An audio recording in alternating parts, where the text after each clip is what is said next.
Hey, this is Matt Cain with the San Francisco Giants, and you guys are listening to Torture Cast. You're listening to a podcast by and for fans of the San Francisco Giants with hosts Willie Dills, Chad King, and Ben Lee. Let's go Giants! Giants! Let's go Giants! Giants! Dedicated to the greatest team in Major League Baseball history, the San Francisco Giants.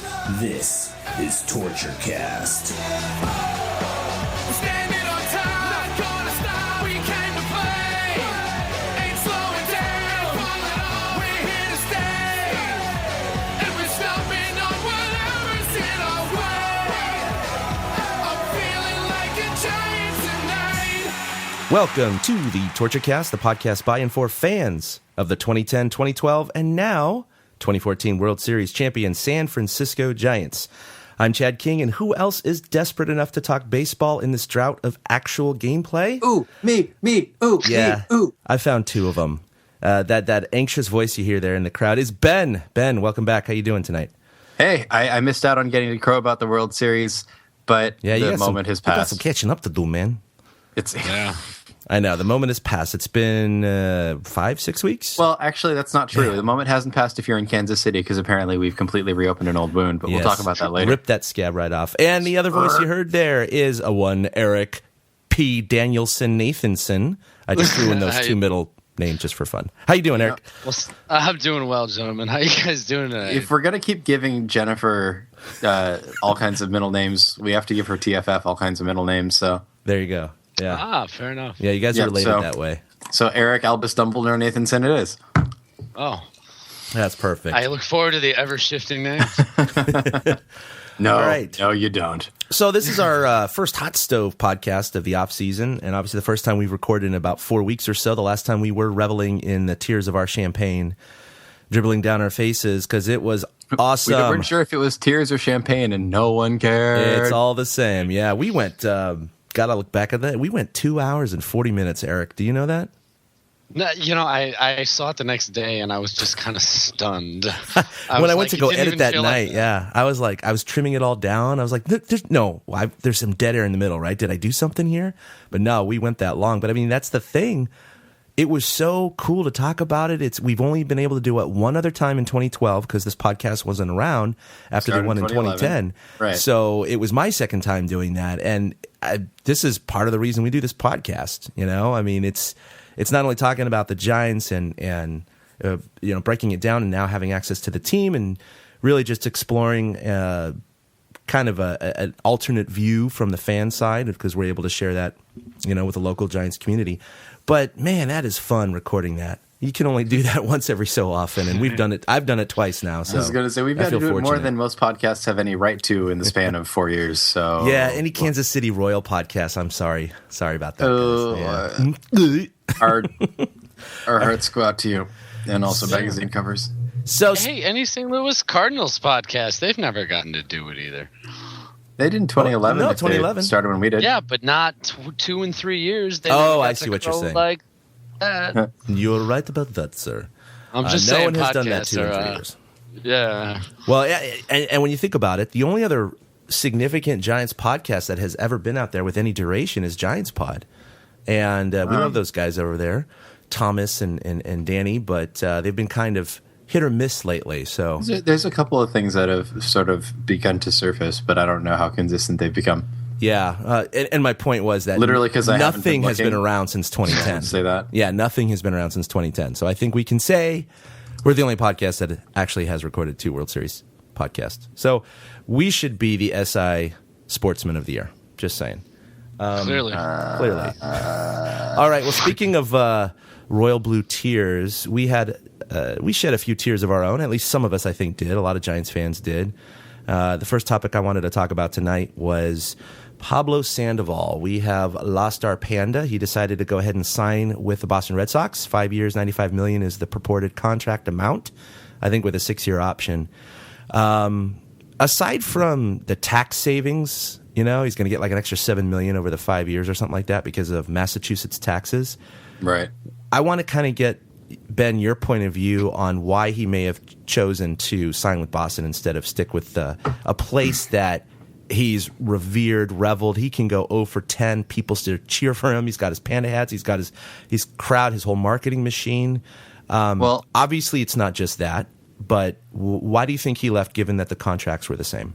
So I have to point this out, though. I mean, if you listen to all the things that you just said, you know, that people pretty much will cheer him already. He's essentially a built-in hero. He's, you know, pushing the limits of being able to do no wrong with his postseason performance and everything else. Well, that sounds suspiciously like stopping. And I think that one of the points that Grant at McCovey Chronicles made that was really good was, you know, you only get so many years to baseball. I mean, if you're going to become a manager, if you're going to become a coach of some kind, yeah, there's a lot more years. You're going to get a different kind of challenge, but you only get to do this, to be this person for so long. And for Panda, we really don't know how long that's going to be. I mean, is it going to be a case where it turns out he's got, you know, freak physical makeup and just sort of stays the way he is for a long period of time? Or is he going to start, you know, deteriorating rapidly? Or is he going to just kind of follow a general, like, Big Papi trend? Don't know. And neither does he. So it was sort of that sense of, I think, I need to do something different. I have to, you know, have a bit of a challenge and be, you know, start in a new situation and try to see if I can do something else, because staying in San Francisco, it's not that it would have been the same. I mean, nothing ever is the same around here, but it almost, the challenge would have been different, you know, sort of saying, okay, well, I've done this. Not necessarily like I can't do it again. I don't even think that it's anything like I'm, you know, over or sick of anything. It was just, I need to do something new. And you only get so many chances to see what else is out there. And if you stay with one fan base the entire time, you know, we always want to think that there's a sense of loyalty about these things, and that there's a sense of like, well, we're the ones that made you, so, you know, we're the ones that you should love the most. And it's like, well, you know, maybe he will. Maybe he'll sign a, you know, 2-day contract and retire, 1-day contract, retire as a Giant, you know, 5-hour, I don't know, the 1 out, like the pregame JT Snow substitution. I don't know. But, you know, maybe he won't. Maybe he'll end up winning 5 World Series with Boston, and he'll end up retiring, you know, the Red Sox in the Hall of Fame. Yeah, in his press conference, they asked him that directly. In fact, it was a Comcast Sports New England reporter that asked him that very question. Said, "Man, you basically got it made. You got 3 rings in 5 years. You got a fan base that loves you. The contract offers were the same. You play in a wonderful city, great weather, all that stuff. Why choose Boston?" And it was more of a rhetorical question. I'm sure he's excited as a reporter to cover an interesting personality. Sure, but, you know, and he did come out and he said, you know, hey, I'm looking for a new challenge. And that relates to what you just said right there. And I do think that is a huge part of the equation, because I think so. And I mean, I'm sure that Big Papi, you know, stumped for it and everything else. But the fact remains, you just like, and Papi knows it. I mean, he's squeezed more years out of baseball than almost anybody has any right to, frankly. Yeah, right. And you know, you only get so much time. You got to decide how you're going to use it. And some people, you know, there's very few out there who are going to stick with one team their entire career, especially nowadays. But there are others who are sort of don't have a choice, and Pablo was one of the few that really does. No, he really does. He took advantage. No, and Eric, what do you think about these? Do you think there's anything else to it than just the new challenge? It depends on what you as a player want to play for, what you consider the challenges. Like, some players are totally satisfied. Madison Bumgarner, as an example, will never sit there and say, I want to find a new challenge like that. He will never say that. He is the same guy that will be there his entire career if the Giants still have him. And I think Buster Posey's cut from that same cloth. That shows through in their Southern personality, yeah. Right, and I think Pablo, though, his reasons for playing might be different. He might be thinking more in the Hall of Fame and you know, that kind of a thing. Right, and so the DH might come about at some point, and I think it's got to play in the back of his mind that he could take over as the DH when Papi finally retires, you know, that the team could like basically be publicly passed from one guy to another. He knew that the Giants would never be his team. He would never be the guy. But in Boston, after Big Papi retires and basically hands it off to him and says, you can now be the guy, I think that is part of what the motivation's got to be there. Yeah, I do think that exploring a new challenge is a huge part of it. I know that all of us in our careers, you know, whenever you're in a job, it could be a good job and decently well paid, but There's a rut you get into it sometimes. Yeah, there can be a rut, and if a new opportunity presents itself, and sometimes change is good. Even if where you are is still good, sometimes change is good for the psyche. Just, what you kind of wish for in life, strive for in life. Sometimes change just is the spice of life, and it could be all of those things. I do kind of want to explore some of the more subversive topics, I guess, if you will, with you two guys, and that is all of the. We won't get too swanky here, but all of the kind of the whispered rumors and people have definitely talked and written about it. You mean like we spurned his contract therefore he left us? Yeah, and I'm wondering, just because when you do stack up all of the players, like you just said, Eric, he'll never be the man in San Francisco, but he has a chance at being the man in Boston once Big Papi leaves, because here is going to be, Mad Bum and Posey and these guys through like 2019 and 2020, which would even be longer than his contract if he signed with the Giants. Even Pedroia hasn't quite seized that in Boston. He certainly tried his hardest, but nobody can do what Big Papi does out there from a, does this team love you standpoint. Yeah, and it's really interesting because you look at Matt Cain, Madison Bumgarner, Buster Posey, Hunter Pence, Javier Lopez, Jeremy Affeldt. Some of these guys, they never went to free agency. They were all locked up with extensions from the Giants, and except for Bumgarner, of course, pretty much paid at or above market level. And it was a sign of respect, and hey, we love you guys, we want to keep you here. Pablo is coming into his negotiations for an extension this past spring, and they offer him 3 years, $40 million. And they rebut and say, no, we want Hunter Pence money. And the Giants said, okay, yeah, we'll talk after the season. And now, ironically, after the season, he has a decent season, another historic postseason, and the Giants not only give him Hunter Pence money, they give him more than Hunter Pence money, which is exactly what Bosser offered him. And it's just interesting to me because Willie and I, as you know, Ben, in the preseason podcast back in March, we were screaming at the Giants. We were throwing eggs at him going, what the hell? Give him Hunter Pence money right now. And Jen and Chelena and I think even you to some extent were kind of poo-pooing that. We're just that's too much money for Pablo. Too much money for Pablo. I was at least iffy on it. And even now, I'm like, I definitely, after the way that the year sort of ended, because, obviously nobody was particularly bullish on Pablo the first month. No. But yeah, that first month was pretty god-awful. No matter how many... Willie and I looked really bad that first month. We were like, thank maybe. You for not signing thank you for not him. signing him. Yeah. Ooh, but, I mean, it's...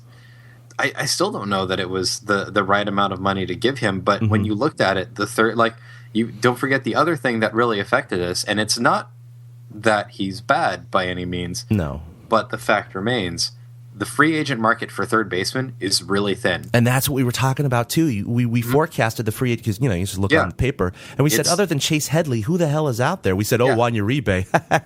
Yeah, it's Pablo. So it was more Headley, insurance for, the upcoming free agency. Maybe McGahee and everybody else. Yeah, and so I'm just wondering, because the Giants did offer extensions at or above market value, except for Bumgarner, of course, which that was a steal.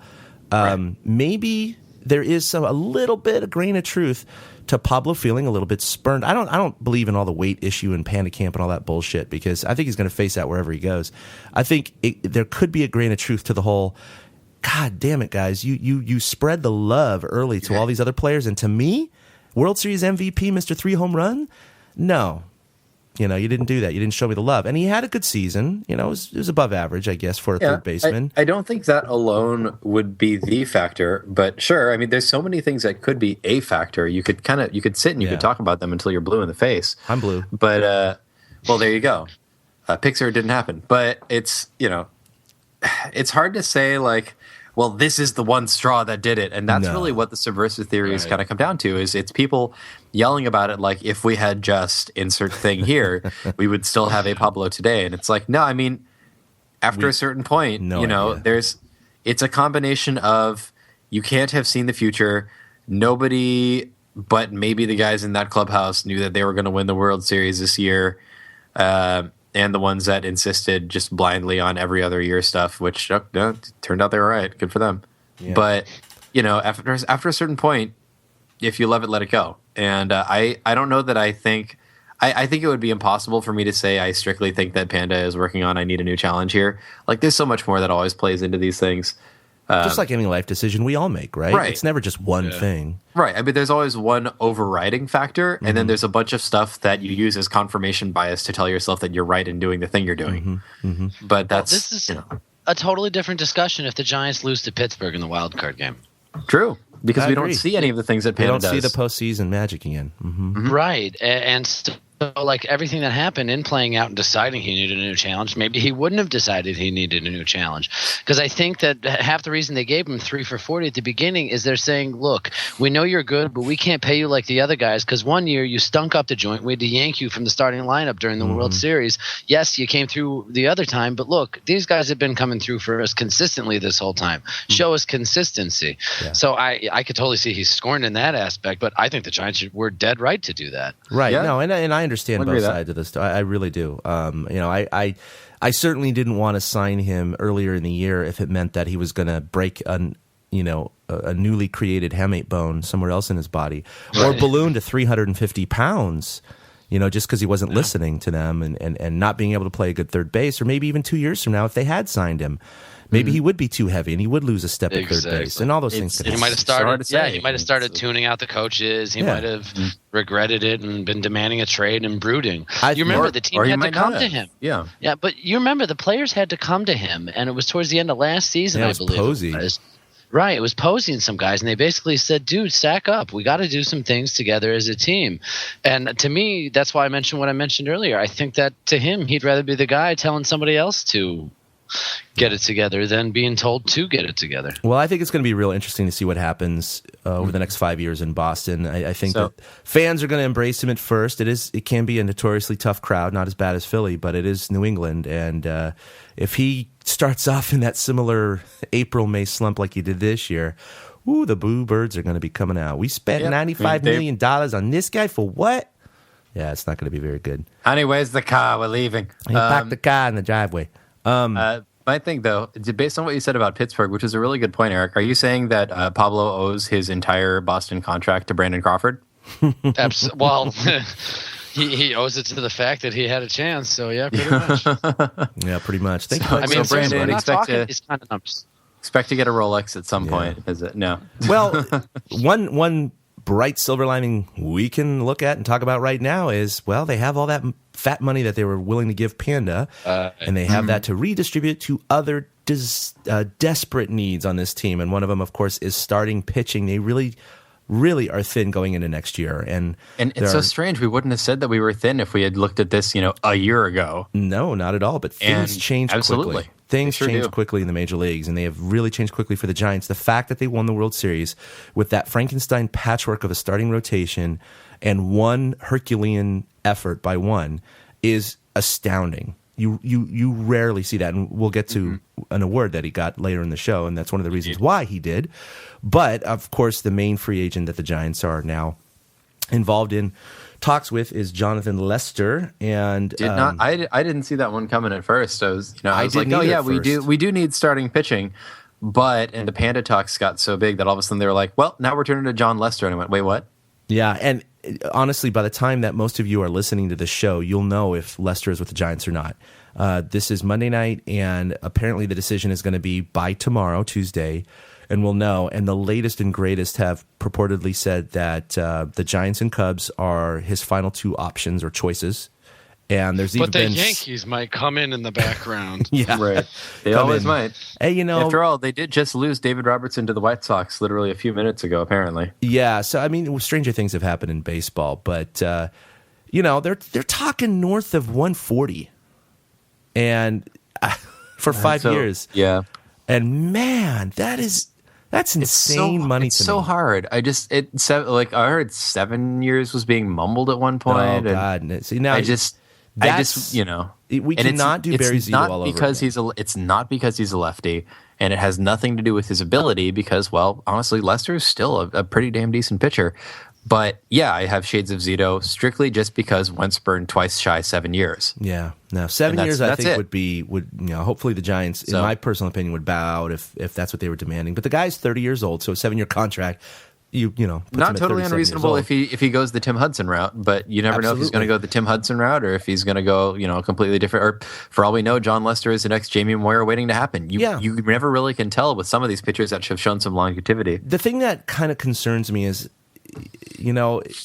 he's an American League pitcher, so you look at his stats and you kind of go, okay, you kind of shave a few tenths of things off of all these stat categories moving to the National League.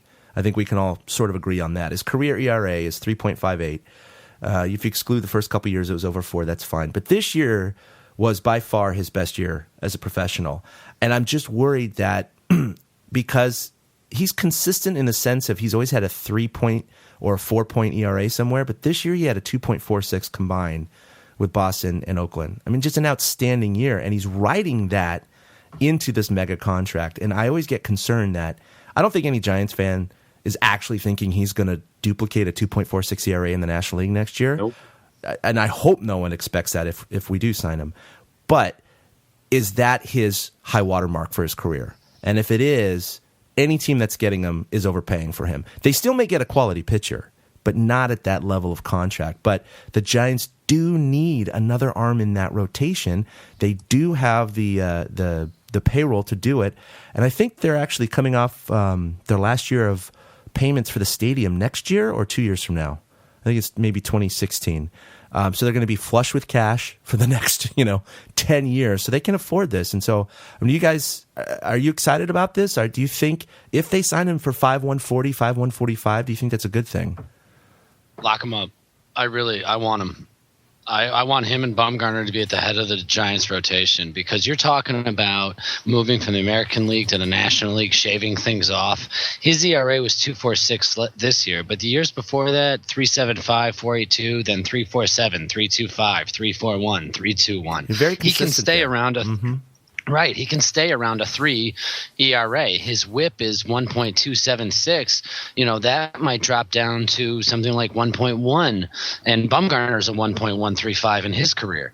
So you can very easily see those things translate. I think people are more scared off and not as all in on it as the Giants seem to be, just because of the A's stuff at the end of the year last year. I say I'm all in on him. I'll give him 5 years at least. I don't go 7.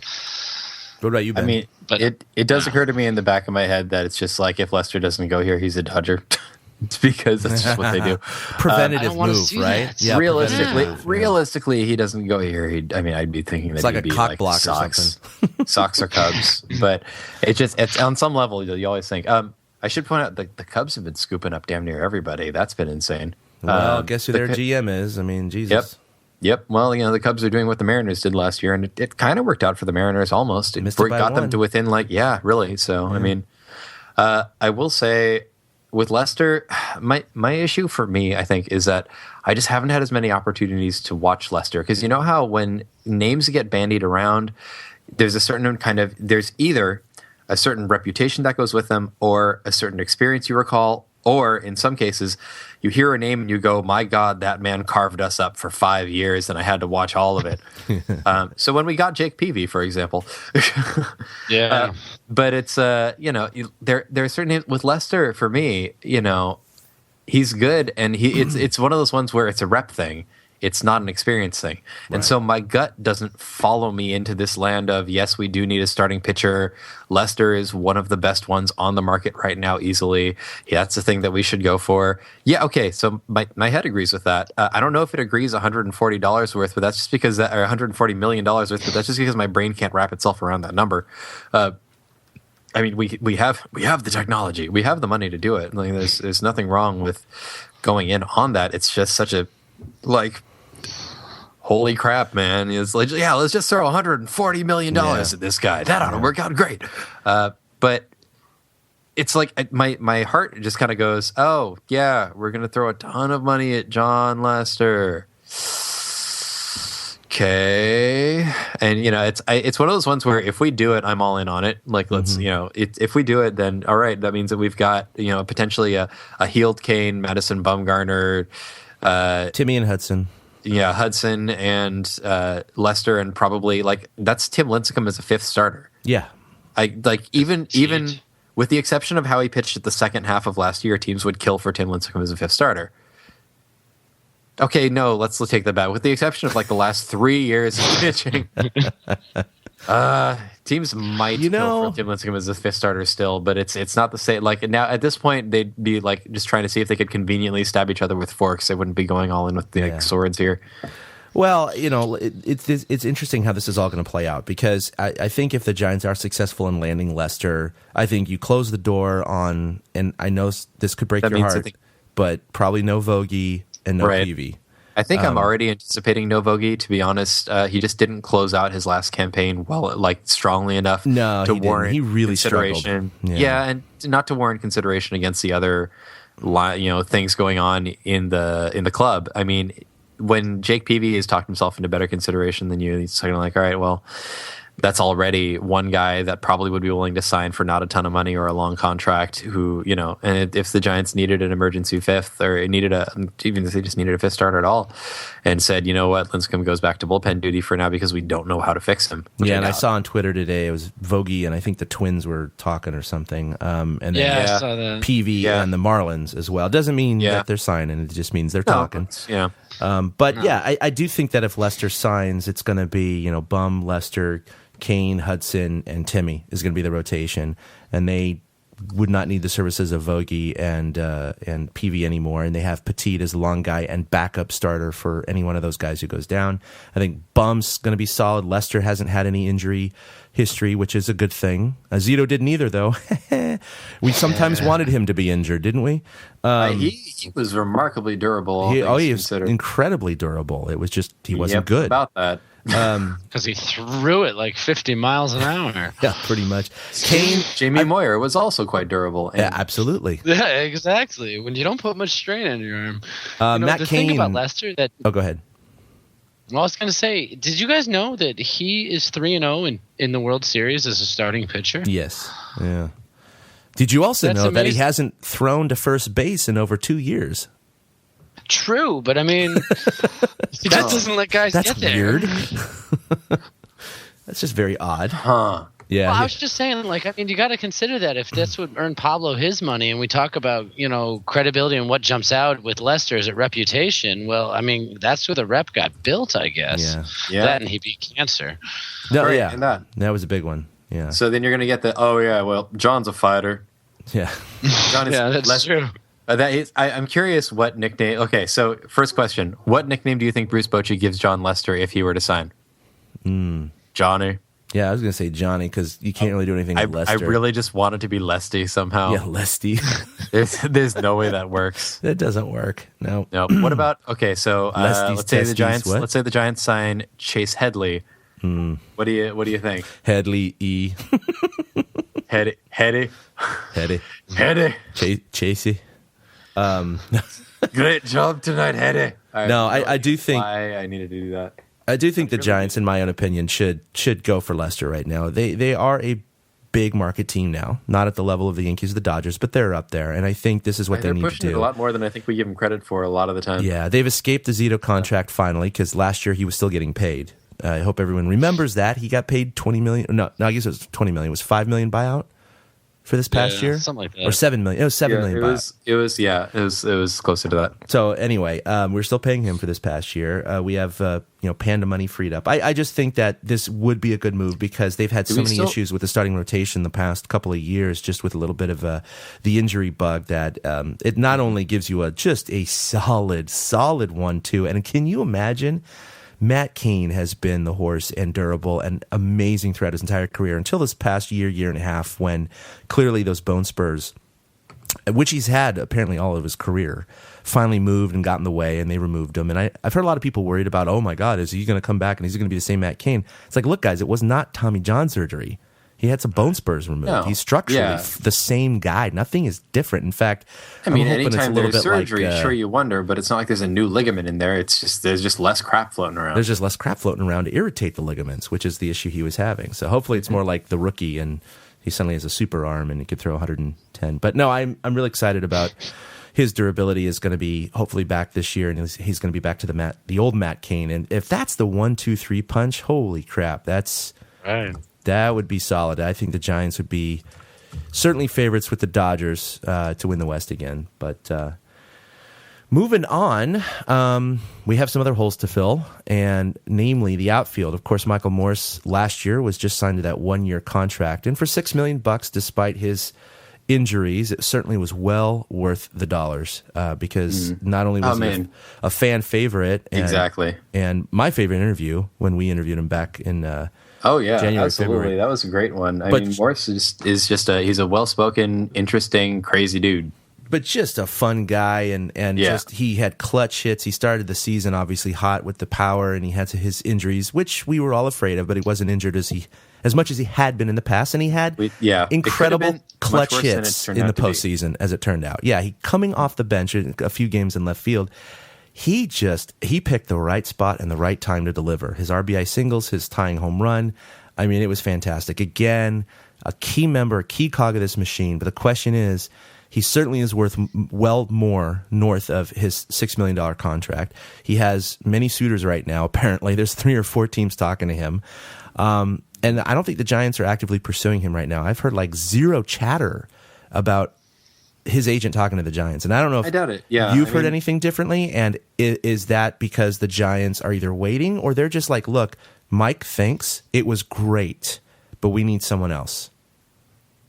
I mean, I think it's because they're all in on Lester right now that we're not going to hear anything. I think that's part of it. Yeah, and I think that when you look at where they're hurting, I think that left field is relatively low on the priority list, to be honest. And with Morris, you're looking at left field or first base, and I don't think that either of those are positions that we're particularly desperate to shore up right now. Mm-hmm. Would it be nice? Yeah, but I think that we're prioritizing third base and starting pitching. Yeah, I do agree with you on that one. I'm just, the radio silence either, I mean, it could hurt them in the sense of more signs before the Giants even contact or have any kind of contact with Michael Morse's agent. But these guys have a tendency to draw these things out to kind of see who's going to set the market value, I guess you could say. And he does have a lot of suitors potentially interested right now, so they might be just playing it close to the vest and letting this thing string out. And I do believe probably in his heart he would love to come back to San Francisco if they wanted him. And of course that's the big if. And I think you guys are right. I think the Giants do have to wait to see how Lester is going to play out, because if Lester does sign with the Giants, obviously that hurts the chances for the Giants re-signing Michael Morse, because they're just not going to have the same dollars available. If they lose out on Lester, I think they would bring Morse back, because the other options, let's talk about them, aren't really that sexy out there. Obviously, they're rumored to be in the hunt for Markakis, but he went to the Braves. Right. But now in the probably last just week, as well. Yeah, just as well. I wasn't particularly fond of him anyway. I want Melky. And that's what I was going to hit up on, man, because they've been talking. They have been talking. Yeah, and I want him. I do not like the way that Melky left this team and the way he betrayed the players with his lies. But at the same time, there are players that have come out and said, oh, I'd take Melky back in a heartbeat, because they did like the guy in the clubhouse. He was a good presence in the outfield, a good defender. The guy hits 300 almost every year.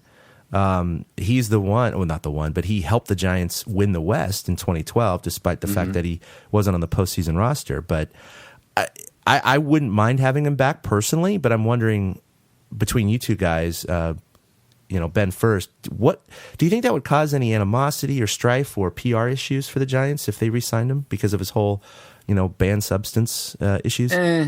PR issues maybe, but the thing is, I mean, the issue is we've barely run into Melky at all because he's been playing in Toronto. Yeah. So, I mean, he's done more and hasn't apparently been re-caught for totally failing at hiding his tracks with performance-enhancing substances. So, I mean, it's sort of like, when you look at the list of outfielders right now, like Cruz is already off the market. Torrey Hunter wouldn't be welcome here and also is already off the market. Yep. I mean, you're not going to sign Scott Hairston. He'd end up killing someone on the bench just because you're not going to sign Scott. That'd be the only way. Someone else would get him. You know what? Yeah, he would go through. He would just walk through the bullpen and accidentally crush the toes and fingers and arms of all the pitchers in there and go, "Oh my God, he's still killing the Giants. He's still a Giants destroyer." Yeah, and I mean, you're not gonna, like this team, which is now in a position of looking for Not necessarily. We're not necessarily looking for young talent. We're trying because we've actually gotten a little better at growing some of that ourselves, particularly with pitching. Yeah. But we are looking for people that we can sort of wrap up for a little bit longer that have shown some skill. So I mean, that doesn't that removes Ichiro from the equation, which I think is a shame, and that removes Soriano from the equation, which is fine. Yeah, he retired anyway. He's done. Yeah, that's true. I'd forgotten about that. Thank you. He retired. But what does that leave you with? Like maybe Colby Rasmus? That's a weird thought. To be Or honest, like- if It leaves you with Melky and Alex Rios. yeah, it does. the most And part. we've already had the whole Alex Rios dance before. Many times, but this time we wouldn't be giving up Tim Lincecum We for would him. not So be on the other giving up hand, Timmy, yeah. we've already half Or given it- up on Tim Lincecum, but I hope we change our minds on that. It could leave the Ishii Perez platoon. Yep, absolutely. Yeah. Or I mean, depending on what health Pagan is in, we could be seeing Blanco in left, or we could see Blanco and Ishii in left, depending. I was going to mention that if no one can guarantee this, but if you had a crystal ball and you could say Angel Pagan is not going to get hurt this year. Nah, what you do no. is Angel Pagan So- is not going to start the year hurt. That's what you go with. In the fantasy world of Angel Pagan not getting hurt for the year, like in a video game or something like that, I actually have no problem with Blanco being the full-time left fielder. Going to get hurt playing a video game. agree. Stupid video games. I know, stupid video game. But I think that's where the weakness is exposed because he is kind of a fourth outfielder playing in the third outfield spot. They can cover that up with a lot of the lineup. But it's Yeah. once Pagan goes down, which we saw time and time again, then you got Blanco as your number two outfielder, and then you got the Perez and Ishii and all the other guys coming up to fill in left field. And it's just that's where their offense just failed and just plummeted from there. Did make a good point though. They said, the issue isn't like if it's Pence, Pagan, and Blanco or Perez. That's actually a pretty good position. Mm-hmm. The issue is when it turns into Blanco and Perez. That's exactly right. That's when Pagan and goes down. That's the inevitably it issue. does. Yeah, inevitably, it has. Right. Both years that Pagan's been with, or all 3 years that Pagan's been with the Giants. So I think a lot of it depends on remember they did tender Ishikawa a contract. They did, yeah. So I don't remember if I think that he had just about all but signed it. I don't remember if he had, but tendering the contract pretty much says, hey, we're keeping you around. And Ishikawa is sticking around, or at least they're intending to keep Ishikawa around, suggests that he's a part of the plans going forward. And I don't think that they just want him as a, pinch hit, standby first baseman. I think that his performance in the postseason as a only sometimes sucked left fielder is, I think that's something that you consider. If you can trust Ishikawa in left field in the fucking World Series, I think you can trust play a him few during day games in April. In the regular season when you need him. Yeah, I think so. at this point he's shown that he at least knows how to not completely look like a confused, drunken lunatic in left field. Not any more than Michael Morse did, but he was kind of a confused drunken lunatic anyway, I imagine. Yeah, he was like that anyway, but... Well, I guess I remember seeing somewhere where he said, "Yeah, I'll work on it in the off season and blah blah blah." In the back of his mind, he's got to be thinking, "Fuck it, if I can catch on as a starting left fielder now, who cares?" If I can parlay left field into staying in the bigs and not going back to Sacramento now. Sacramento. Yeah, Sacramento. That's weird. Fresno has actually already changed a bunch of their logos and branding and stuff to for match the their work with Astros. Houston. Yeah, it's weird. It's a strange thing, but good for them for still being around as Fresno. But if you manage to parlay left field in the World friggin' Series and an awesome walk-off home run into I get to stay up and not ride buses and sleep on awkward floors and airbeds for a year. Okay, great. I'm going to work on left field. No problem. I'll see you guys in April. Yeah, Or in March. So I mean, come February, I guess. come April, he's going to be able to get his World Series ring in an actual uniform on the active roster, as opposed to coming in his jeans like he did in 2010. Which about time. It was kind of sad. I don't know why, but I just It really was. that Aubrey was burned Huff in my. coming in was already sad, and at least that made that was okay. Like Ishikawa was still playing. Yeah, That was weird. yeah. It was odd, but anyway, good for Ishii. But yeah, limited options in left field. I think, like you guys said, we're going to wait to see what happens with Lester, and then depending on that, they're going to go from there. But I think there's a lot of dominoes that are going to be falling when it comes to free agents, and I think Lester right now is obviously the current big one because it's so close to being completed. But I think that after Lester, pretty much the Chase Headley, I think, becomes the big domino. And I think that once Chase Headley falls, whether it's with us or somewhere else, I think a whole lot of other stuff starts immediately beginning to drop into place. And I haven't heard anything about this because we've now hit most of the reliever dominoes too. I think Romo is one of the big ones left as well. Oh, absolutely. Yeah, we haven't even talked about that because there's been no movement on that, no talk about that. Yeah, absolutely. Those are the kind of the I don't want to call him B level. He's not a B level player, but as far as free agent, sexiness, I guess you could say, he's a little down on the list. So sometimes that stuff kind of waits to settle out. I haven't heard anything. I don't know if you guys have, but if the Giants do not sign Lester, has there been any connection to Scherzer and his agent, or is that just like, no, he's going to the Yankees, he's going to whomever? I've heard more about McCarthy than I have about Scherzer, I feel like, but I don't know if that was an actual connection or just people trying to draw links between McCarthy and the Giants. Right. Yeah. Which I wouldn't actually be sorry about. Yeah, I've seen more questions of why there is no connection to Scherzer if they lose out on Lester and yeah, I'm just curious. In the Lester basket. I have no idea. Apparently, we're now hearing, according to John Heyman, Lester has 6-year and 7-year offers. Holy crap. Yep. Well, if the Giants are one of the final two teams and he just said 6 and 7-year offers, I mean, one of those is probably us. One of those is probably the Giants. And that scares the poop out of me. Hopefully hey guys, it's the Paul 6-year Mahomes one. On the market. So, Paul Mahomes. All right. So, I guess we can talk about, like you guys brought up, really the number 2 priority hole is third base, vacated by Panda. And there's just nothing out there except for Chase Headley. We lost out on, oh my gosh, I'm blanking on the guy's name, the Cuban that just signed with the Diamondbacks. Yasmani Tomas. Yeah, Tomas, yeah. And I know there was talk about he could be an outfielder, he could be an infielder, so he had some adaptability and flexibility in where he could go because he was so young. Yeah. And the Giants did put an offer for him, but Arizona and Tony La Russa, now running that show, won out. So I'm not, besides his 2012 season, I'm not really enamored with Chase Headley. And to me, it's kind of subpar defense. And because of the paucity of third baseman, the market's going to certainly, I mean, he's going to get paid a pretty penny.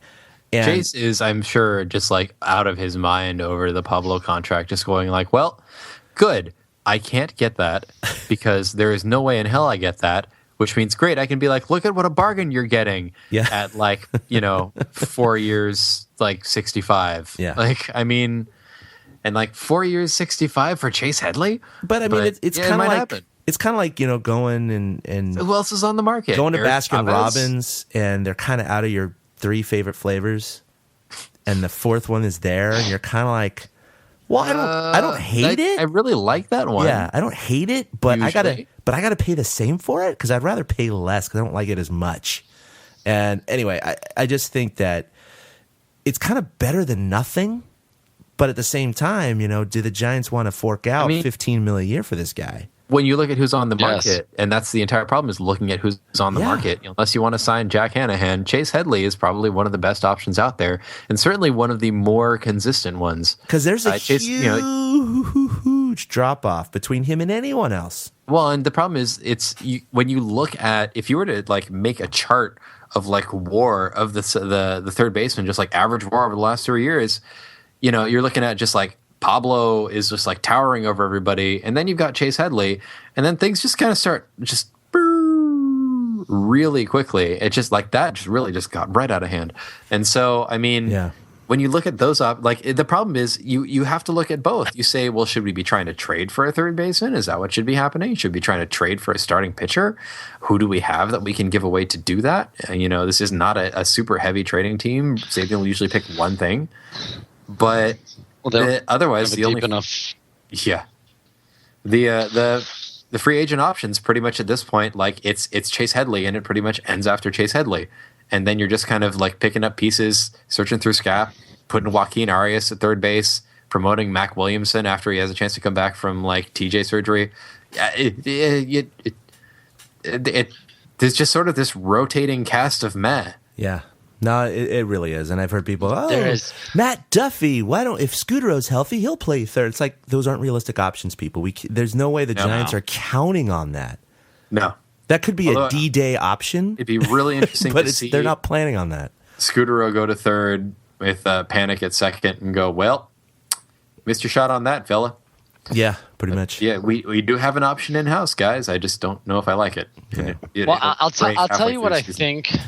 You're talking about the numbers. I'll tell you the conclusion I've come to as a fan of the Giants and just a fan of baseball. Sign everyone. Exactly. The market has bared out that $15 million is not what it used to be. Yep. And you know what? They've won 3 and 5, and they're going to continue to print money. Sign all the best that you can right now. I want to keep winning championships. This is fun. Hey, it's not my money. Go ahead, do it. Exactly. It's not my money. It is my money a little bit. I mean, a little of my money's in there somewhere. If I squint, I can see it. Right. Yeah. But it's not my money. Do I really give a flying fuck if it's $15 or $14 million a year that somebody gets? No, I don't care. And his family in 50 years probably doesn't care. Yeah.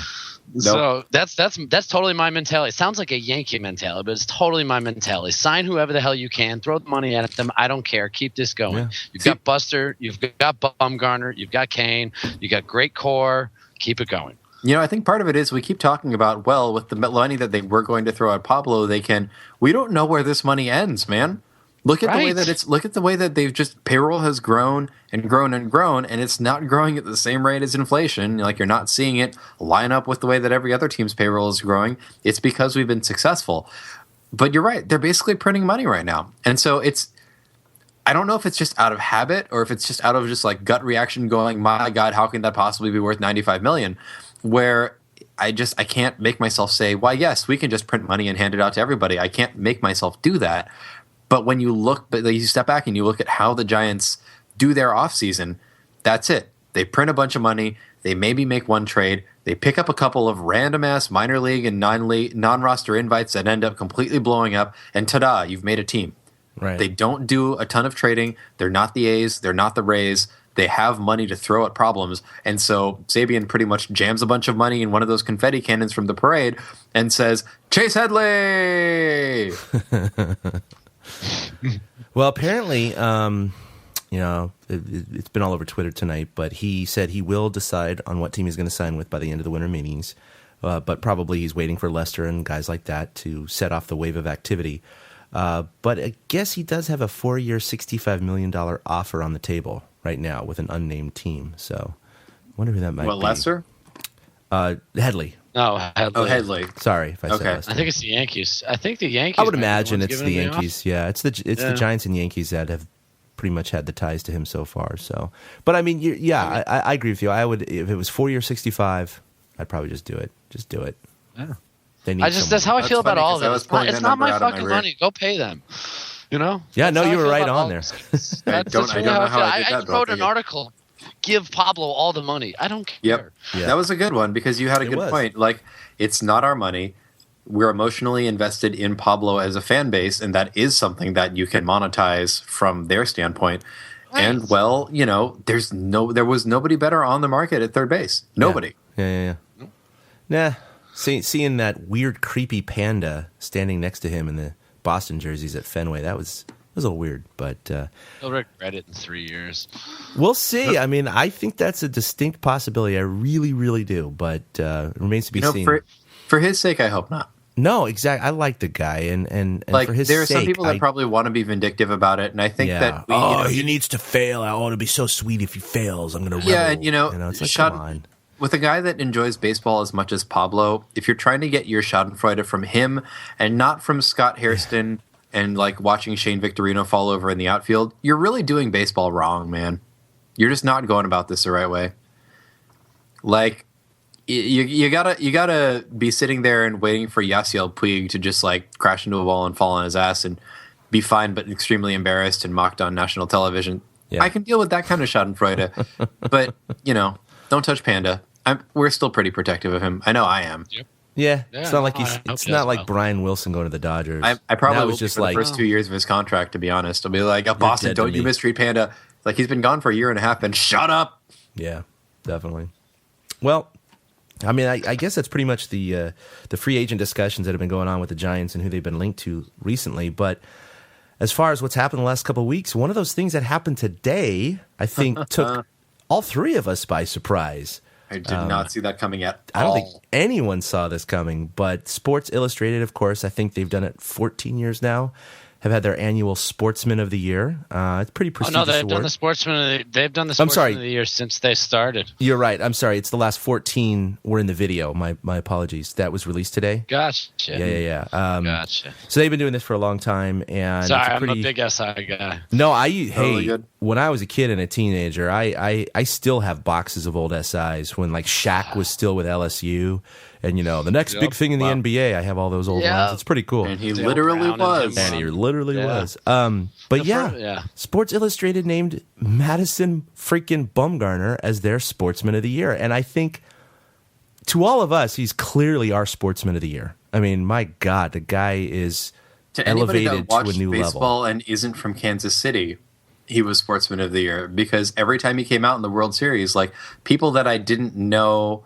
or people that weren't Giants fans, or people that weren't baseball fans that just live in San Francisco, were like, "Oh, this is crazy!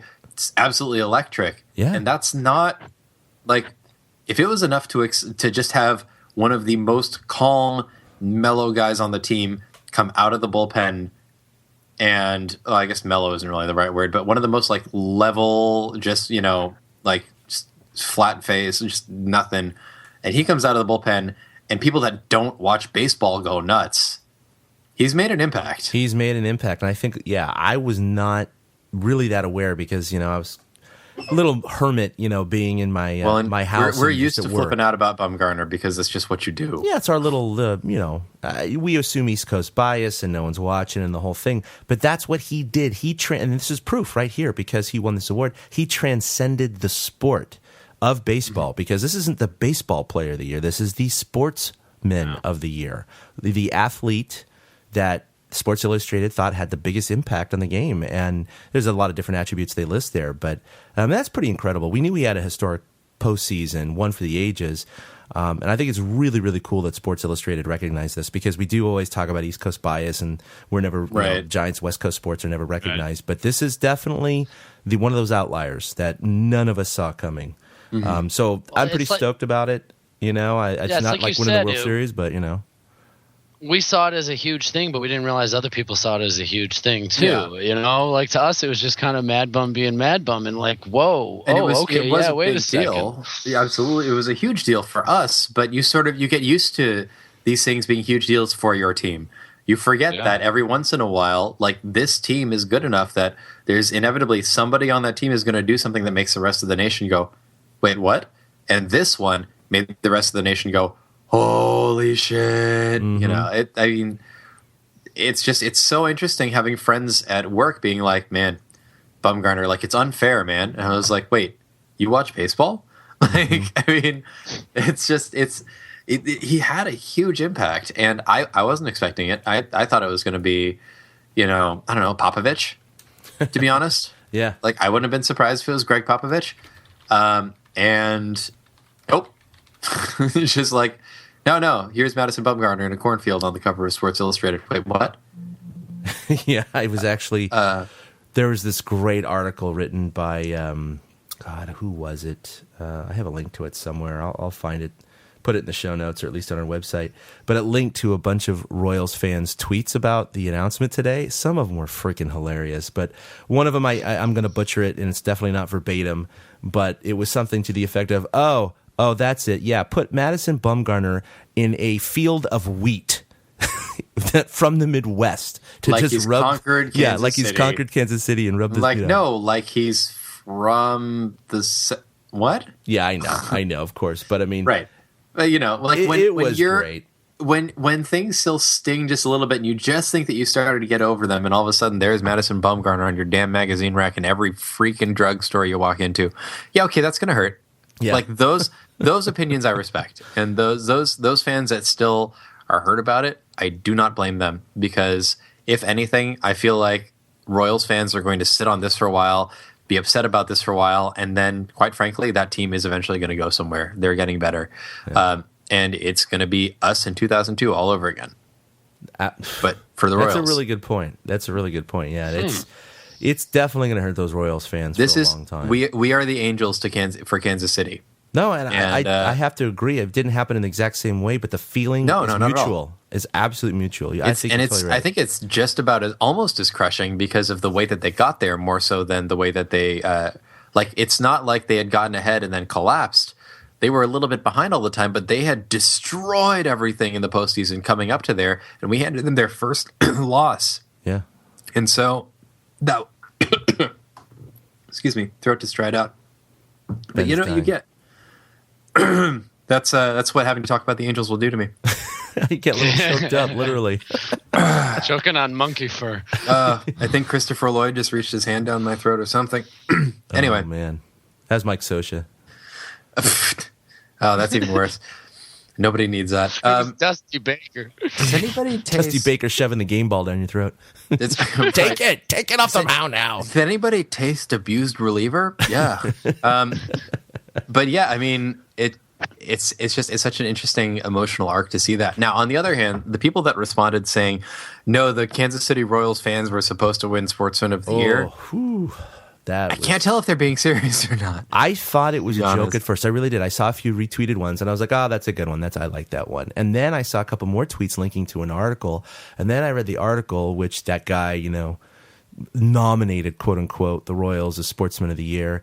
And then the problem is when people think that counts as an actual nomination. Right. And then you read all of the tweets related to that article and you go, oh my God, half these people are absolutely serious about their disappointment that the Kansas City Royals fans didn't win. I mean, it's like, first of all, a fan base should never win Sportsman of the Year, no matter what. Nope. That's just silly. Not. That's just like you said, Eric. Maybe. Well, gee, I could have won this award every year, for 35 years. I've sat on my couch watching sports forever. And second of all, and we talked about this a little bit in the pre-show before we started recording, but their attendance is nowhere close to the Giants. And in fact, I mean, they had a half-empty ballpark for a good portion of the year. Obviously, they were leading the Central, and the numbers started. I was going to say, not by the postseason they were outstanding, and by the postseason they were outstanding. But I mean, that's the thing. It's like, okay, let's go ahead and say the Sportsman of the Year award was awarded to fan bases. Even in that small little realm of awards, I still wouldn't give it to the Royal fans because I think that's the definition of bandwagon fan right there, is the fact that you don't have these guys here in the beginning of the season or last year. You have them all show up near the end of the year when they're good and into the postseason. And yes, they were energetic and fantastic and all that. But I remember Murph and Mac from KNBR. They went to Kansas City during all the games out there. And they would always come back in the morning broadcasting live from Kansas City or back in San Francisco if they had flown back. And they had gone around the stadium and around the park and just gotten little interviews from everyone. And there were 3 or 4 interviews of Kansas City Royals fans where they were interviewing them going, yeah, Royals, we're going to win. Yeah. Well. And then, Murph is starting to ask them very calm, pointed question. Oh, okay, where are you from? How long have you been a Royals fan? Or a Royal fan? Oh, 25 years, and I'm 25 years old. Oh, okay. When was the last time you came to a game? Well, I mean, it's been a while, but I'm still a Royals fan. Or he asked other questions like, who's their starting shortstop? Who's their starting right fielder? Like real basic questions. And he just got so many of these purported amazing, rabid Kansas City fans who hadn't been to a game in years until the World Series, or couldn't even.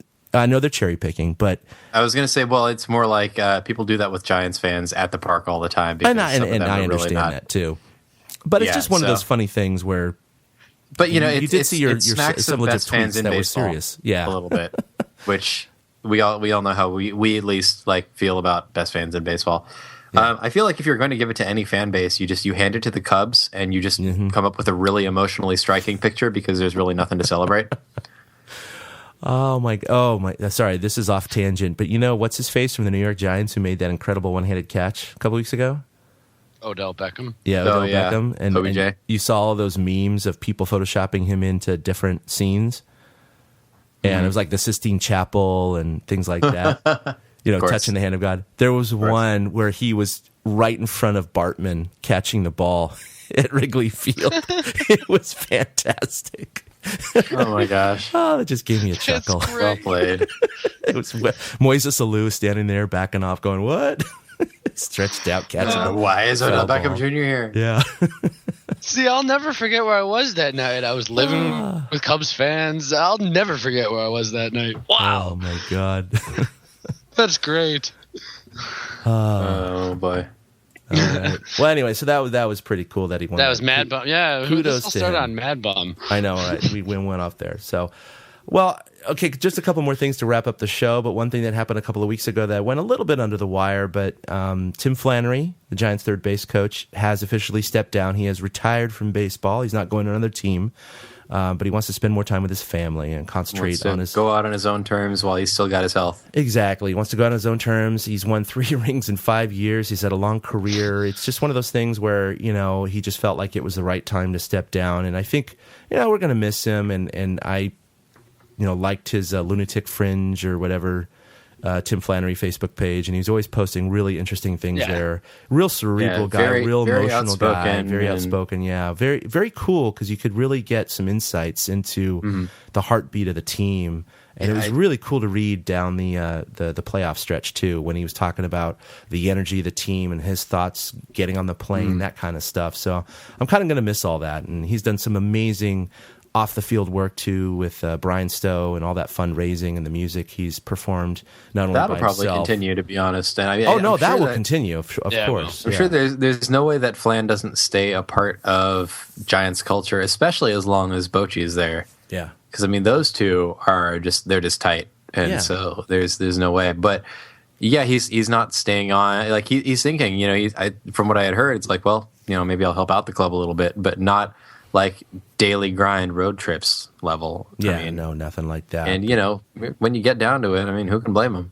Yeah, and we're gonna miss him running down the third baseline with the player almost all the way to home plate and staying safe and all that stuff. And certainly, was anybody else more broken up about Flan leaving than about Panda leaving?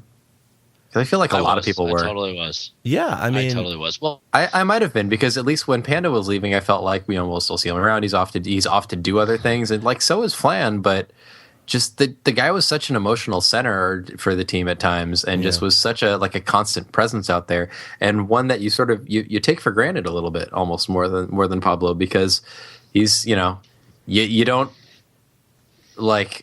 comment or get upset about Flannery until the one time he doesn't send somebody. Right. Or he sends Buster Posey and he's thrown out 3 times in the World Series and playoffs.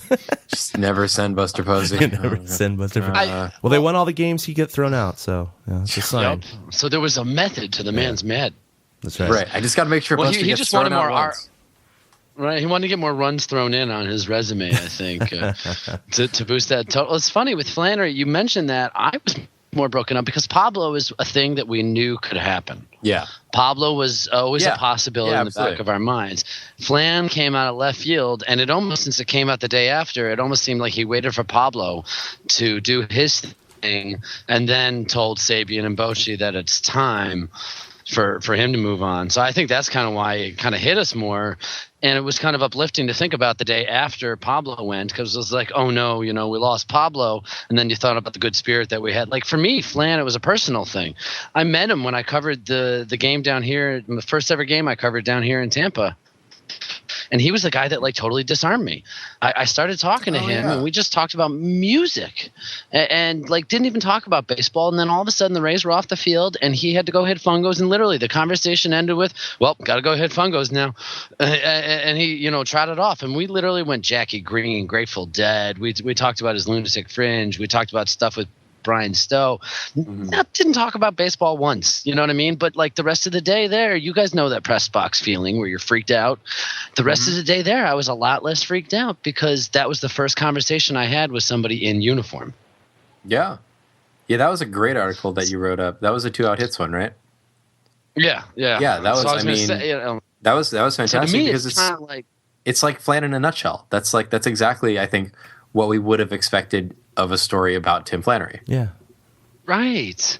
And I think that's why, this social media, we see the connection more from people than we do with Pablo. Agreed. Pablo was he had to do something, and Flan just had to be Flan. It was kind of like Pablo was a character. Obviously not a likable guy. Pablo was a character, but Flan had character. That was, I think, how a lot of people at least viewed them. It's not an actual judgment, but it's a perception, I think. Ben, you've been to last year's media day, and I don't know if you got this perception, but now that I've been to 2, the players and coaches are there and they're not all available for the same amount of time. They usually have windows of 30 minutes or so. Sometimes less, as we found out, yeah, because they rotate them in and out. But it's about an hour and a half, 2 hour, event, I guess you could call it. You find yourself, at least I did, as trying to get the best nuggets from the players that you see the coaches sitting around there at their tables. You see Roberto Kelly and you see, Flan and all these guys, and there's very few reporters that go over and talk to these guys. They're usually just talking amongst themselves, and they absolutely get overlooked. I know they absolutely get overlooked, and I definitely didn't overlook them in the sense of I didn't realize it. I felt bad during the event. I'm like, I really don't want to miss these guys, but Buster Posey's over here. Some of the younger guys too, but definitely the coaches. Yeah, and it's one of those guys that I regret not ever talking to. I never got a chance to talk to Flan, and he just seems like, man, he would have been an amazing interview. You know what's funny though? I would venture, and I guess it's tough because I've only really had one fandom. It's hard for me to look at other like clubs and say, well, about this. But I feel like there's a limited number of clubs where you feel like the fan base would pretty much ride or die for the third base coach. Yeah, and that's really what Flan accomplished with the Giants. Is he didn't make himself the center of the story very often, but he was always a player in it.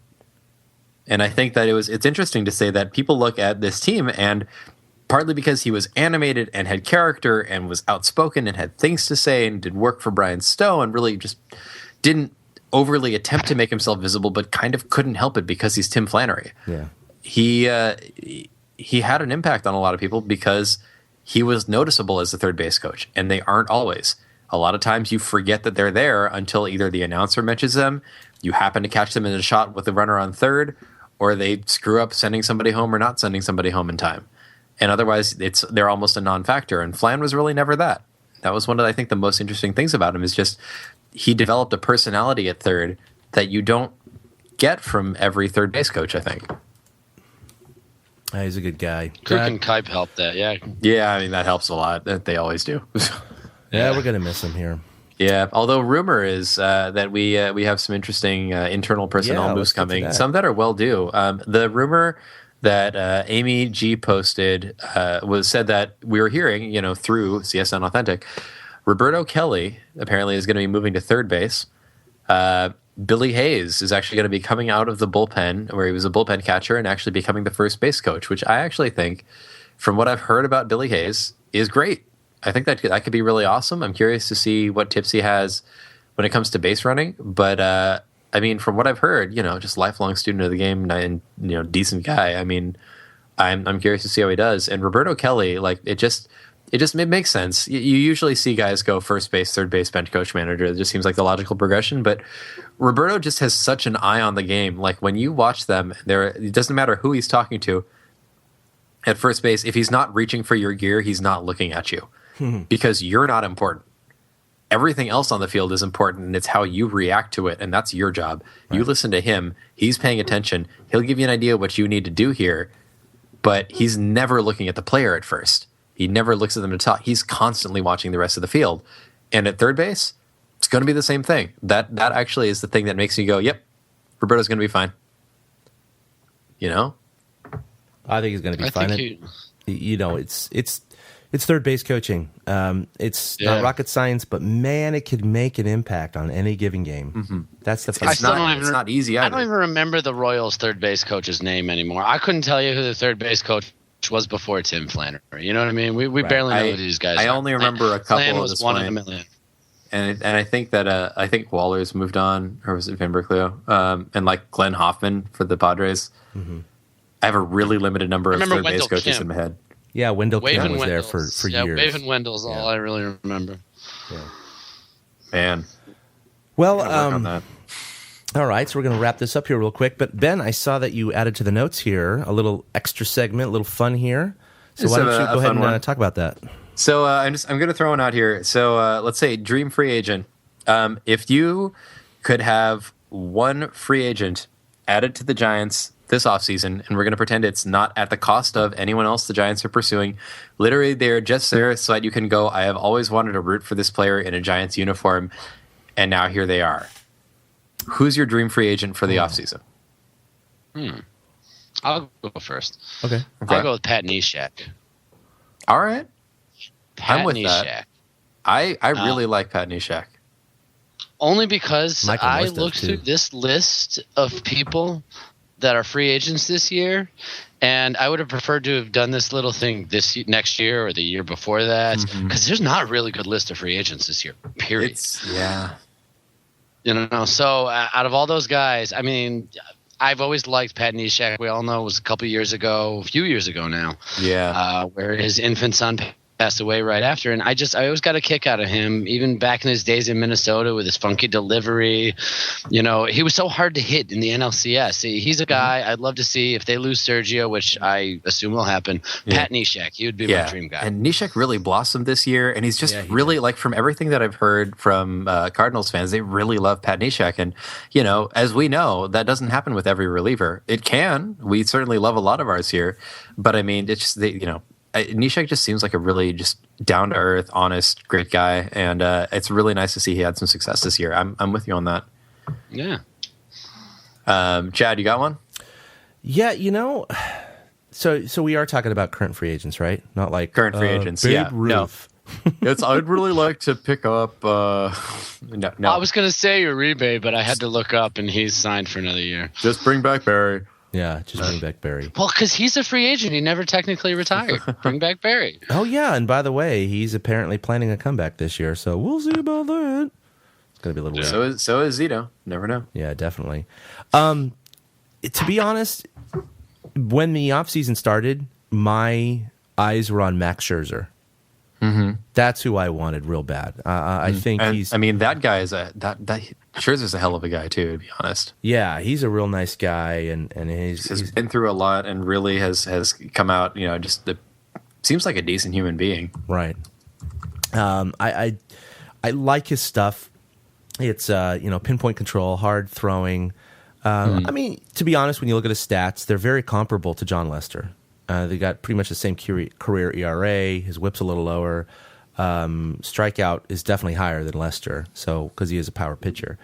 So I would say Scherzer just a hair above Lester, but if the Giants land Lester, going to be perfectly happy with that because he's coming from the other side, and I think there's a big bonus to that. Well, here's my question for you. So I don't know if you've had a chance to glance at the free agent list lately, and I'm sure we've looked at it a ton this offseason.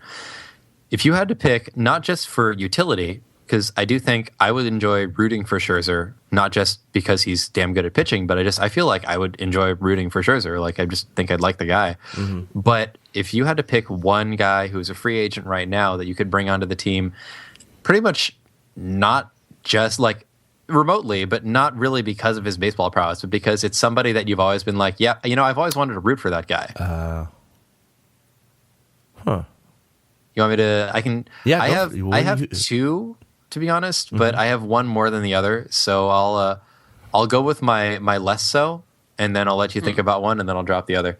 So my less so is actually Brandon McCarthy. I really like McCarthy. He's fun on Twitter. He's fun on Twitter, and he works hard. I won't say that he's the most successful starting pitcher out of those on the free agents, but he's also not terrible. But not terrible and really likable is enough to go a long way with Giants fans. And I think that if McCarthy was on this team, if nothing else, Giants Twitter would have a field day with having McCarthy on the team, and it'd be awesome. I just feel like the dialogue that would create would be so much fun. Just having Amanda McCarthy and Brandon McCarthy going on about insane, ridiculous stuff with Giants fans. Yeah. It just seems like it'd be so crazy because there's so many ridiculous Giants Twitterers I've met out there that are even more ridiculous than Twitterers on other teams. Yeah. And I feel like just seeing that interplay would be insane. Now, he's by far my favorite Major League Baseball player to follow on Twitter. Like, yeah, by far. and I mean, I think it'd be awesome to have somebody that at media day I could ask soccer questions and be out soccered. I just like McCarthy just seems so incredibly likable to me that McCarthy would be easily second on my list of irrationally desired free agents that I want to root for in a Giants uniform. That's a good one. So, what do you think? Any thoughts? Yeah, that's a tough one. I'm trying to think off the top of my head. going through the rosters here. I know there's some guys out there that I would love, just like you said, on a I wavered connection level. on Nate Shearholtz for a minute. Yeah, I don't blame you. That's a good one. Yeah, I wavered on bringing him back because that'd be kind of cool, but I mean, kind of not, because you feel like he'd be upset at his playing time again and want out. Yeah. Yeah, and I mean it's tough when they've already been a Giant at one point, and you're like, but things kind of soured, and I'd feel bad, you know. Right. And then there's the guys that are. Oh, I know who the other one is. Can I say Will Clark? Oh wait, he did actually. I know retire. who the other one is because I have that guy's name written on my notepad, thinking about bringing him up. All right, I think we got to hear it, Eric. Well, I mean, this is your other one that you were talking about. Yeah. Oh, it came up at one point. It's. If you stopped here and you rewind all the way through the podcast, you might figure out who I'm going to bring up. Oh, there's no way in hell. Is it Ichiro? It's Ichiro. Yeah. I mean, I've always really liked Ichiro just because it's when he started getting bigger was a bit after my brother had lived in Japan for a little while, and so it was this interesting kind of intertwining of two things that I was sort of interested in at the time, more so Japan than baseball.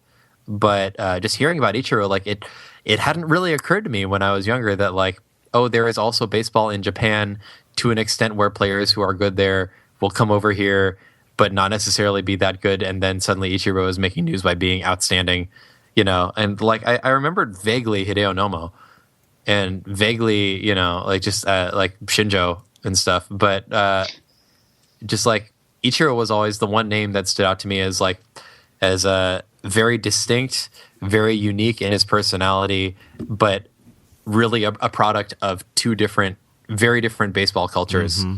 That it's sort of moving from one to the other, and just, you know, like I even when he became a Yankee, it's just impossible for me not to like Ichiro. And so I think if I could just randomly say there is a reason for Ichiro to sign a 1-year contract and play as a Giant, I would just fall over myself. Like, I don't care whether I thought he was going to start in left over somebody I thought would be better. I would just flip out. I have a strong reason to be against that signing. Mm-hmm. We never get a seat in the press box. Yeah. Ever. Oh man, it was bad enough when we had hard enough on that we had Saturday Kensuke ring Tanaka. Tanaka was right? bad enough. And that's Tanaka. I mean, come on. Wow. And I liked Tanaka okay, but but he was not Ichiro by no, any means. Not even close. No. Oh my god. Yeah. I mean, Ichiro's a god. Tanaka's like a semi sort of god. It's a lesser deity, if you will. Yeah, lesser deity, exactly. Yeah, no, I definitely agree with that.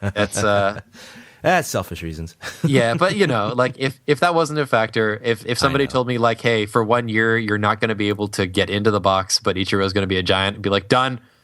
That's fine. Can I come to media day? Like, just don't care. Yeah. That's awesome. You know, one of the guys that it's funny now that it hit me because I was trying to think of, you know, guys I've admired recently and even in the recent past. Mm-hmm. And I'm not kidding you, what a name that just flashed in front of my mind because I've always liked his demeanor and how he is off the field and his everything about is Tim Hudson. I went, oh right, but the Giants already have him.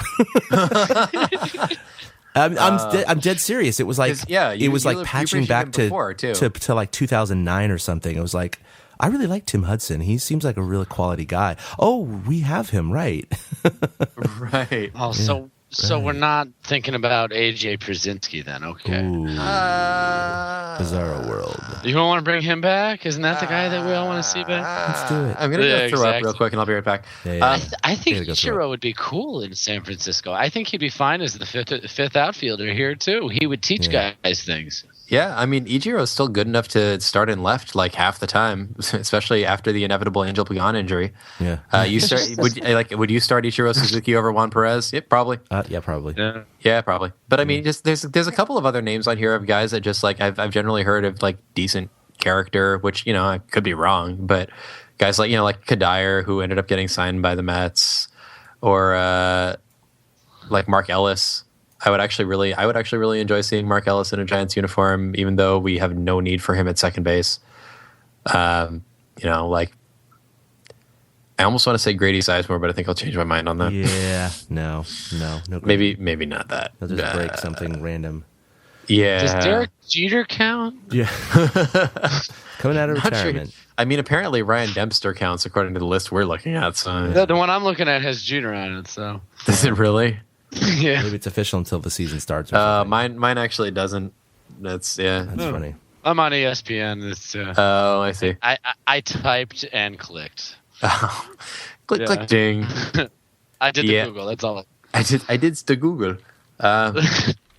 Awesome. Yeah, I'm looking through and I'm like, is there anybody else that I can think of that's just like everybody like really just seems to enjoy being around his presence? And I'm like, yeah, we've some of the ones that are on there that it's like, oh yeah, people really like these guys. Oh yeah, we've signed them before. I know, isn't that funny? Well, you know that. Oh, we've Giants done have good that. character. I think they go for a lot of players that do have that good character because you know totally Brian agree. Saban has always purported Yeah. that I don't know, he's- LaTroy Hawkins. That'd be fun. I think. He's always said that, and we know this. The clubhouse chemistry that the Giants have had over the last 5 years has been incredible, and all the players and coaches and Sabian and even the reporters just talk about it all the time. And this is why the Giants, in my honest opinion, and probably their opinion, on paper, the national writers always look great. always pick the Giants as the underdog in all 9 series they've been in through the postseason in those 3 years. They've been the underdog in every single one. Why have they won most of those? I shouldn't say all of them. Most of those, clubhouse chemistry. I firmly believe that. Can never prove that, but that's just my opinion. It's- And the Giants just, It's an intangible because you can't measure it, but yeah, you can believe in it.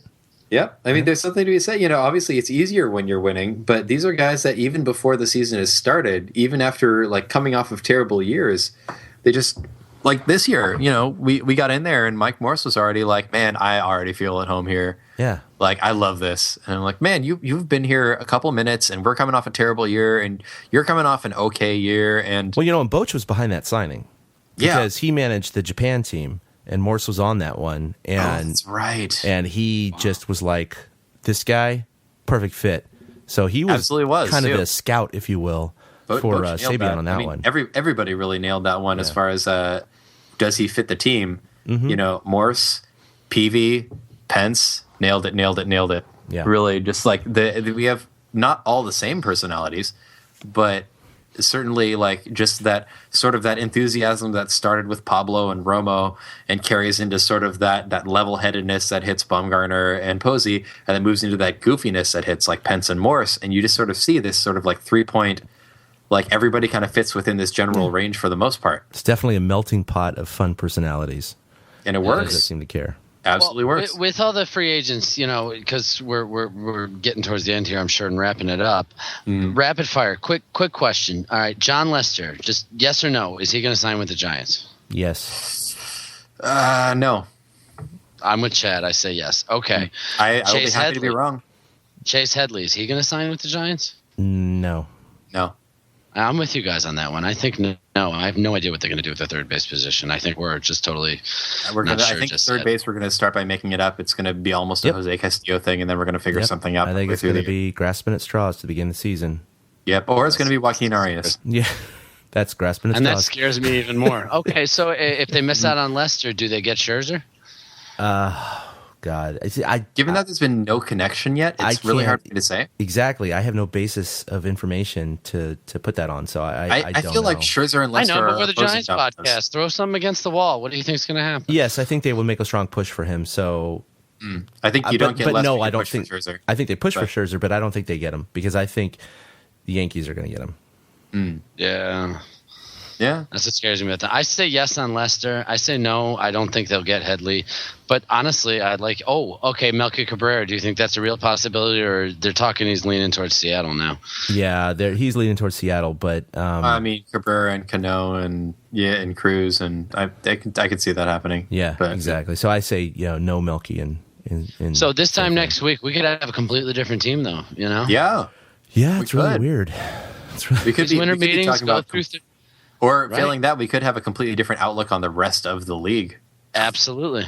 I mean, these meetings go through, the 11th, and we saw there was a ton of signings today. Smarsh is apparently on the move from the A's to the Smarsh White is on the Sox. White Sox. The A's are Right, basically Robinson's having also on a the White literal Sox fire now. sale. That they are just Right, and- wow. They Yep. are amazing. Yeah, there's all this going on. We might Yeah. be talking about a totally different team, and that's what makes this time of year hot stove kind of, this is what made this little. Specifically GM meetings when everything is just happening at full speed for about a week. Mm-hmm. Like, just good luck keeping up. Yep. Kidding. Yeah, I've been busy all day, but my Twitter's been staying open, just trying to see if any news comes in. And tomorrow, actually, I have a very busy day. Yet all I'm going to be doing is looking down to see. Hey, wait, I have Lester a very signed busy yet? day tomorrow. Yep. I got to put on some text me for important words, keywords or something. All right, well, that will wrap up episode 78. I didn't mention that at the beginning, so this is our 78th podcast, not including all the bonus episodes. So we're probably close to 100 actually, when you include all those post-game drunken episodes, which are goddamn so much fun, by the way. Glad you're actually able to join us on one of those, Eric. So hopefully one of these days you'll be able to come back out. Yeah. That'll be good. I don't doubt it. All right, so you can follow us on Twitter at TortureCast. That's the collective account that we all follow or manage. And like us on Facebook. You can find our show notes and podcasts with all associated links on torturecast.com. We even have a YouTube channel where we have all of our player interviews from the last couple of years. We do have a lot of audio interviews as well from the clubhouse back in September, so be sure to check those out. You can follow us individually. I'm at ChadK21. Ben is at Fried Duck, and Eric is at 2 Out Hits. So I don't know if you guys have anything to pimp, any podcasts or websites or anything you've been involved in recently you want to throw out there. No, I got nothing. I'm waiting until stuff happens. You got a lot going on. I did get to do an episode of the Ace of Geeks, which isn't really our, it's not our usual fare. If you have an interest in geeky subjects, though, the Ace of Geeks it's a really great take on it with a lot of awesome different contributors that roll in and pretty much just chat about whatever's most recent. They'll chat about Dragon Age Inquisition, and they'll turn around and chat about the upcoming.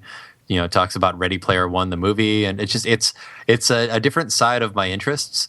But these are guys and girls that I've known for a long time, and they're awesome. So yeah, Ace of Geeks podcast.com, I believe is their current site. So check that out. I got to do the most recent episode, and hopefully it won't be the last one. They're a lot of fun.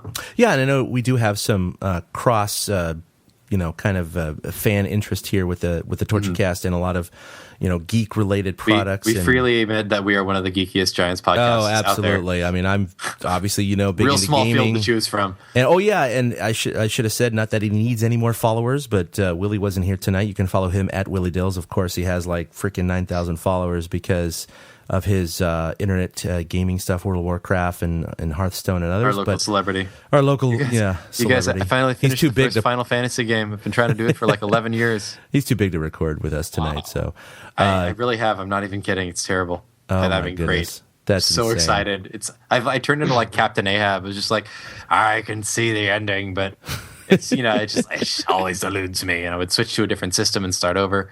It was a very interesting case of persistence finally paying off. So it's I can't stop talking about it because I'm just really I don't know what to do with the rest of my life now. Baseball is done, and I beat Final Fantasy the first game. You're done. That's it. Well, I'm worrying my wife right now because I already we moved back in May, and I have my little fan cave here, which I put that little tour up on YouTube. But that was before. Laptop failure there. That was before they won the World Series. So now I am constantly on Amazon.com and other sites just ordering all the extra World Series paraphernalia. And so she's a little scared about our credit card debt at this point. But if we don't see, it's a good problem to have. We're going to be asking Trish if you're okay. Said, hey, I didn't spend $500 on a World Series ticket this year, so I got that money to spend on suffocated stuff. him under all of that Giants gear. Really though, we just find him. He's just got a flag tied around his neck. That's awesome. All right, so he's under all that stuff somewhere buried. Yeah, you should see my office now; it's a mess. But oh man! All right, well, that will do it for episode 78. Thanks a lot for listening, and I'm sure we'll be back with another episode in a couple of weeks or so. Certainly, we will if major things have happened. We won't be recording tomorrow night if Lester signs, but if things the dominoes fall as we want them to, we're definitely going to be recording here pretty frequently. So anyway, for Ben and for Eric, I'm Chad, and we'll see you next time. Boom. A big thank you to everybody for listening to the TortureCast, the podcast by and for fans of the San Francisco Giants. Follow us on Twitter at TortureCast. You can also like us on Facebook or check out our blog at torturecast.com. I also want to say thank you to Ashcon and Bailey for letting us use their song Feeling Like a Giant for our intro. For Ben Lee and Chad King, my name is Willie Dills saying, we'll see you next time.